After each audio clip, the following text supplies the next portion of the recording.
Tipperary, standing in front of a grass silage pit. He's used the Silostop Max cover. Tell me a little bit about Silostop, what they do, who they are, in your own words, please.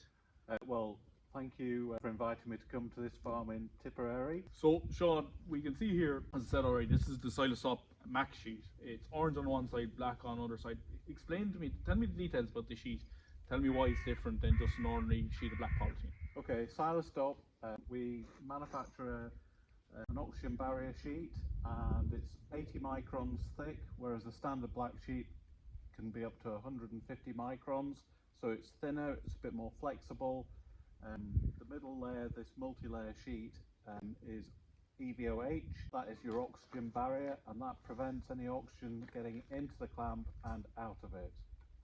I talk about the layers, there's 7 layers in one, and then if you don't mind me saying, the 7 layers in one, oxygen barrier, the EVO sheets in the middle, and there's a figure on the thing about 1%, less than 1%.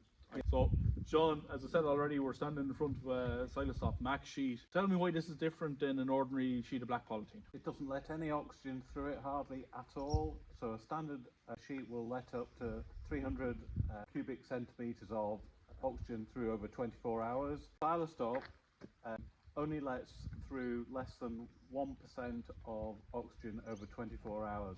With a standard black polythene sheet, does that lie on a lot more? That's about 300 cubic centimetres over 24 hours. Okay. And cling film is up to 1,000 cubic centimetres, so it's even more porous. Oh, right, okay. So the Silostop, they are obviously using technology that nearly eliminates any oxygen. What does that look like? Or well, the technologies come from the food industry, where you're wanting to increase shelf life of food on shelves, so they cling film it, and EVOH is used extensively in that sector, and we've transferred that technology to the farm level, so we can preserve more forage, and there's less wastage. I would say myself, particularly over the last 5 years, farmers are getting a lot better in terms of striving for quality silage. They're doing a lot more reseeding, they're trying to cut at the right time, they're possibly using an additive. This to me is the final step. What are we looking at in terms of, is there percentage and how much waste you might be able to eliminate if you're using Silostop Max covers or Silostop covers? Or typical waste with normal black plastic can be up to 20%. We can reduce waste down on the top 1 metre layer down to maybe 2 to 5%.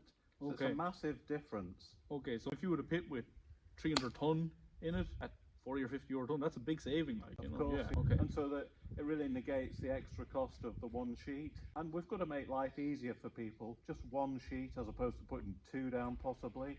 Yeah, so that's worth repeating. On this clamp here, and I've seen it several places, this guy's only using the one sheet. He's one sheet rolled out, covered with tires, walked away. He's not going for a second sheet. He's not trying to pull one out of the shed or out of the ditch and clean it off a little bit to use his top there. So you're quite happy to use one sheet?